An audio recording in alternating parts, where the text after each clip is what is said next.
Hello and welcome to all the members of the barbarian horde from Kitaya in the east to Aquilonia in the west, but not Pix. They're not welcome here. Anyways, I'm Joe, here with me is my co-host Dan. Hello and greetings. And we figured that for the month of October, we may as well do horror thriller-based story of Howard's rather than just reposting old videos. So here we are. And we've been told constantly to read A Witch Shall Be Born, and that it was a really good story, and that it's one of the inspirations for the Conan the Barbarian movie. Now that we've read the first two chapters, I can say, yeah, I see it. And honestly, I really like the first two chapters. No argument here. We're on the first page of the short story, which in the Black Book edition is 356. We're introduced to Taramis, queen of Conan, and it is revealed very quickly that she was born with a twin sister, and while she knew she had a twin, she was told her twin died. In reality, her twin was born with a scar or a birthmark between her breasts. That sister was a witch from birth, being endowed with all sorts of power and whatnot, but also having a corrupted soul that tends to lead her to be evil. And legend has it that the dynasty of Conan was founded by someone who mated with a demon. The first queen of the line of Conan mated with a fiend of darkness and bore a daughter to that demon. And thereafter, in every century, a child witch was born into the Ascorian dynasty. And the birthmark looks like a scarlet half moon between her breast. But apparently the dynasty has always been able to snuff out every other child. Like this. The trouble is that this time around, they screwed up. They decided that it'd be better to just cast her out into the desert and that this should suffice. So they got lazy and complacent when they out not to have. Salome is this twin's name, and she was found by a magician of Kitai who had connections to Stygia. Already, this is sounding terrible. Like the worst possible person you could have discover this child. And it's rather convenient that a magician of Kitai with links to Stygia was wandering by just as Salome was being cast out into the desert. That's no coincidence. He was directed there. Constantius, meanwhile, is a Shemite war chief stationed outside the city and has requested the hand of Taramis. She turned him down flat because he's unworthy, and she imprisoned him because she has a brain. The trouble is that Taramis has been betrayed, and Salome, pretending to be her, sent away some of the guards, and now decided to imprison her sister, and even gives her new consort permission to violate Taramis later. Salome's horrible. Yeah, it's really unquestionable that Salome is evil. She's supposed to be very beautiful and the perfect double of Taramis, but she has none of Taramis's goodness. So already I really like Salome as a villain. The next chapter sees a character called Valerian cursing Taramis as he is being taken care of by his lover Ivka. And what's fascinating about Valerian here is that we are seeing what happened in the aftermath of the usurpation of the throne of Taramis from the point of view of essentially, I don't want to say an NPC character, but a secondary character. We're introduced to Conan in this short story from another point of view, from a regular guardsman perspective. This is a fascinating intro for Conan. Such a well-told moment. Although Ivga does try to quiet her lover and try to stick kiss him and tell him, oh, it's okay, honey, it's okay, as though he were a child, but he insists on telling the story. Apparently, as far as he knows, Taramis opened the gates to the enemy. Conan, who had been drinking off duty, showed up, having heard some commotion, and immediately barked out orders, refusing to listen to her,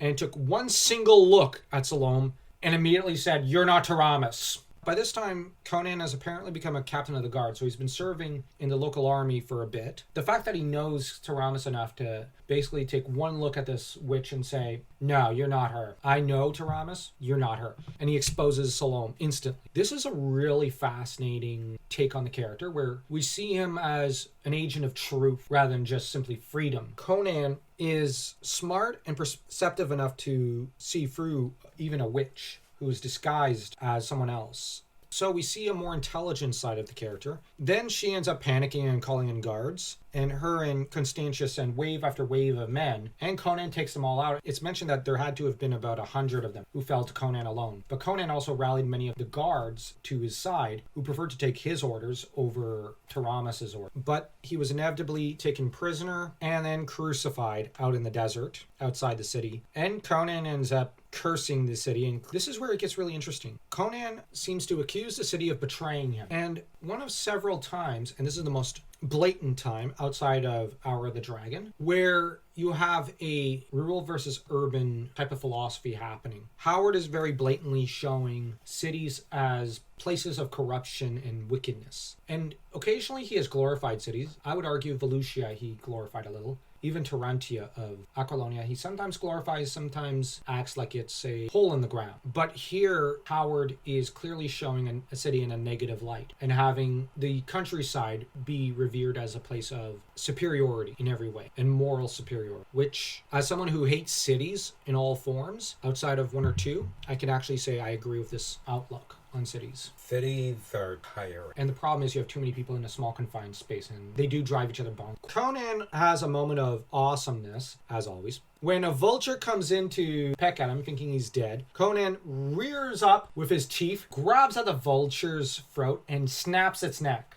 Because he had to prove how awesome he is to us readers. I mean, he can't just die. Awesome sauce that he is however found by Oldgerd. This is on page 368, and it's a very fascinating interaction. That said, he is a hetman of the Kozaki of the Saporoskin River, and what he asks Conan is, would you like to live? Only a fool would ask that question, panted Conan. And Oldgerd defends his foolishness with, I am a hard man, and toughness is the only quality I respect in a man. I shall judge if you are a man or only a dog after all, fit only to lie here and die. Now, one of the nomads objects and says, if we cut him down, we may be seen from the walls. The dusk is deep. Here, take this out, Jebel, and cut down the cross at the base. If it falls forward, it will crush him, objected dead Jebel. I can cut it so it will fall backward, but then the shock of the fall may crack his skull and tear loose all his entrails. At which point Oldgerd has a rather practical solution, I guess, if slightly cold, to this. If he's worthy to ride with me, he'll survive it. If not, then he doesn't deserve to live. Wow. These are the guys Conan is relying upon to save his life. Conan ends up, of course, surviving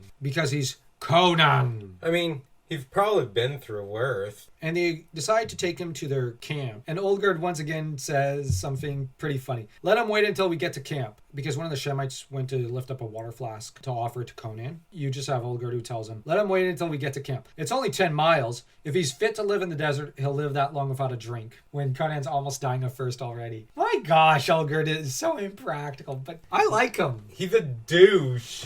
Yeah, it's like, if he survives, he deserves to ride with me. If he doesn't, screw him. Oh, look, he survived. Should I give him something to drink? Nah. If he can survive that long without water, he deserves to have a drink. If not, screw him. Oldgerd he's a total jerk. But I like him. Yeah, he's likable. That's Howard. He always writes characters who are likable. Even his villains are, in some ways, attractive. It's just Howard had a truly supernatural gift as a writer. What did you think of these first two chapters? And very creepy. I love the stuff with the witch. It's a very creepy scene, like you said. Salome, she is nuts. That was your sister. Even if she had nothing to do with what happened to you. And she even offered to take in Salome as her sister and her heiress as crown princess. Salome, yeah, I'm gonna let my guy violate you. That was just messed up. On the other hand, Conan tries to fight for Taramis. He's crucified. Now, the scene with Conan and the fact that he's near death, this is clearly a very Christian moment in the history of Conan. Obviously, Howard was now...